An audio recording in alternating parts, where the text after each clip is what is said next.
Bharatiya Janata party के संभाग कार्यालय हल्द्वानी में धूमधाम से मनाया गया भारतीय जनता पार्टी का 42वां स्थापना दिवस।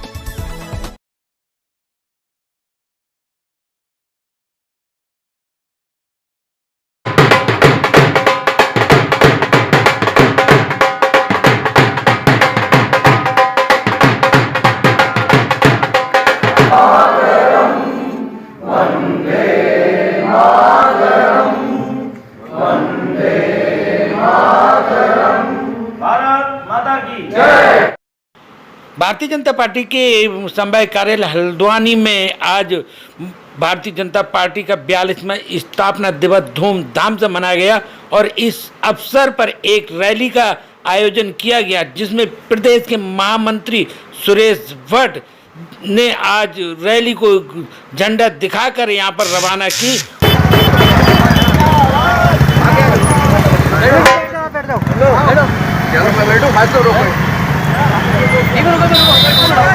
भारतीय जनता पार्टी के कार्यालय में ध्वजारोहण का भी कार्यक्रम किया गया और यहाँ पर जिला नैनीताल के जिला अध्यक्ष पृथ्वी विष्णु जी की अगुवाई में यहाँ पर एक रैली का आयोजन किया गया। और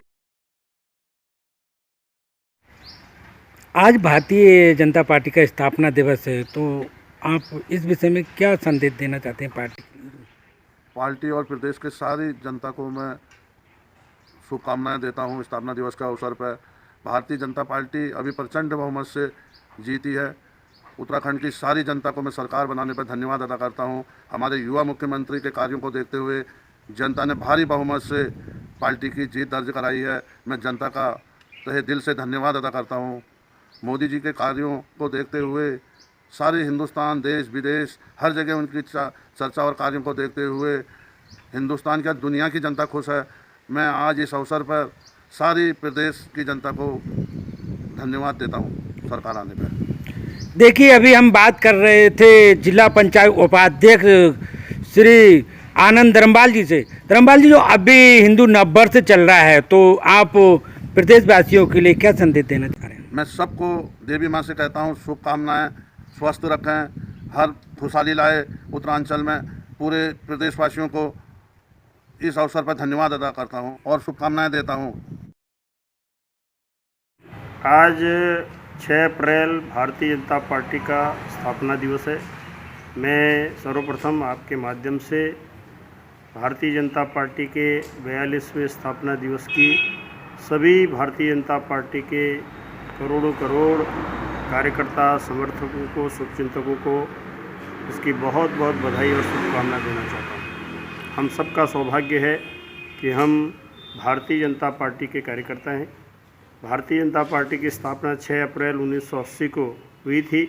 इसके पहले राष्ट्रीय अध्यक्ष श्रद्धेय अटल बिहारी वाजपेयी जी बने थे और इन 42 वर्षों में भारतीय जनता पार्टी ने लगातार यानी देश की सेवा करते हुए, समाज की सेवा करते हुए आज देश की ही नहीं तो दुनिया की सबसे बड़ी राजनीतिक पार्टी होने का गौरव प्राप्त किया है। आज पार्टी यहाँ तक पहुँची है तो पार्टी देश का विचार, राष्ट्रवाद का विचार लेकर अंत्योदय की भावना से काम करते हुए पार्टी यहाँ तक पहुँची है। पार्टी ने जिस प्रकार से पार्टी का सिद्धांत है कि nation first, party second, self last, सबसे पहले देश फिर दल में अंत में, उस भाव को लेकर हमसे पहले की 3 पीढ़ियों ने लगातार अपने परिश्रम से खून पसीना बहाकर इस पार्टी को यहाँ तक पहुँचाया है। अब वर्तमान समय के हम जैसे कार्यकर्ताओं की जिम्मेदारी है कि हम यहाँ से पार्टी को और आगे तक लेकर के जाएं। अभी हमने श्रेष्ठ किया है, अभी आपको सर्वश्रेष्ठ करना बाकी है। भारतीय जनता पार्टी आने वाले समय में और इस देश के अंदर मजबूत हो, शासन करे। भारतीय जनता पार्टी का मजबूत होने का मतलब भारत का मजबूत होना, भारत का मजबूत होने का मतलब भारत को विश्वगुरु बनाना। भारत को विश्वगुरु बनाना यानी दुनिया की समस्याओं का समाधान करने वाला भारत राष्ट्र बने। ये स्वप्न को लेकर के जो ये पार्टी का विचार लेकर के जो पार्टी बनी है, आने वाले दिनों में भारत विश्वगुरु बनेगा, भारत परमहंसों के स्थान पर पहुंचेगा, भारत दुनिया का नेतृत्व करने वाला देश बनेगा, भारत दुनिया की सारी समस्याओं का समाधान करने वाला देश बनेगा। इस भाव को लेकर के हम सब मिलकर के काम करेंगे और आने वाले समय में भारतीय जनता पार्टी को और मजबूत करेंगे। हम सबका ये सौभाग्य है कि आज हमारे पास ऐसा नेतृत्व है प्रधानमंत्री नरेंद्र मोदी जी के रूप में, जो देश ही नहीं तो दुनिया के सबसे मजबूत नेता, लोकप्रिय नेता और ताकतवर नेता के रूप में जाने जाते हैं। मोदी जी जिनका पूरा जीवन ही देश सेवा और समाज सेवा के लिए ही अर्पित है, जो एक दिन में 24 घंटों में से 18 घंटे काम करने के लिए जाने जाते हैं, और जिनके दिन में गांव, गरीब, किसान, मजदूर यही बसता है, और उन्होंने जिस प्रकार का संकल्प लिया है कि सशक्त भारत, समृद्ध भारत, स्वाभिमानी भारत, उसके लिए वो लगातार काम कर रहे हैं। उन्होंने जिस भाव को लेकर, जिस नारे को लेकर के सबका साथ, सबका विकास, सबका विश्वास, इस नारे को लेकर उन्होंने काम वो कर रहे हैं। अब उन्होंने नारा दिया सबका साथ, सबका विकास, सबका विश्वास और सबका प्रयास। सारे देश को खड़ा करके, सारे देशवासियों के बीच में देशभक्ति का ज्वार पैदा करके इस देश को फिर से वो सशक्त और समृद्ध बनाना चाहते हैं। हम लोगों के लिए ये भी सौभाग्य है कि जहां हमने 2014 के बाद देश में दूसरी बार गैर किसी कांग्रेसी दल ने पूर्ण बहुमत की सरकार बनाई, वहीं उत्तराखंड के अंदर भी लगातार जो एक मिथक चलता था, उत्तराखंड के अंदर लगातार ये चलता था कि नहीं, एक बार बीजेपी की सरकार और एक बार कांग्रेस की सरकार बनेगी।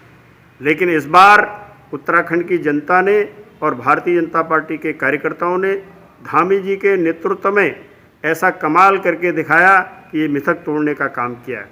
मैं कार्यकर्ताओं को कई बार कहता हूँ कि कुछ लोग होते हैं जो इतिहास, बने हुए इतिहास को लिखने का काम करते हैं, कुछ लोग उस लिखे हुए इतिहास को पढ़ते हैं, लेकिन कुछ लोग ऐसे होते हैं जो इतिहास गढ़ने का काम करते हैं। भारतीय जनता पार्टी के आज के उत्तराखंड के कार्यकर्ताओं ने धामी जी के नेतृत्व में, मदन कौशिक जी के मार्गदर्शन में, मोदी जी के आशीर्वाद से हम लोगों ने उत्तराखंड में ये इतिहास गढ़ने का काम किया है। अब ये युग एक बार भाजपा नहीं, एक बार भाजपा, बार बार भाजपा का युग ये प्रारंभ हो चुका है।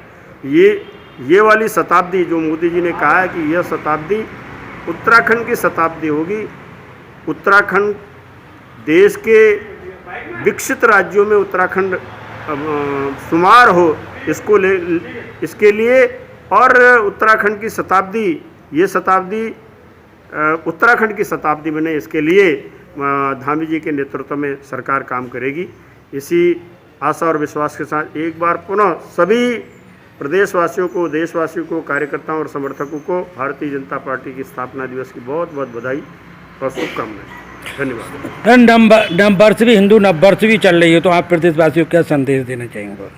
हम सबका ये सौभाग्य है कि 2 अप्रैल चैत्र शुक्ल प्रतिपदा से हिंदू नववर्ष भी प्रारंभ हुआ है।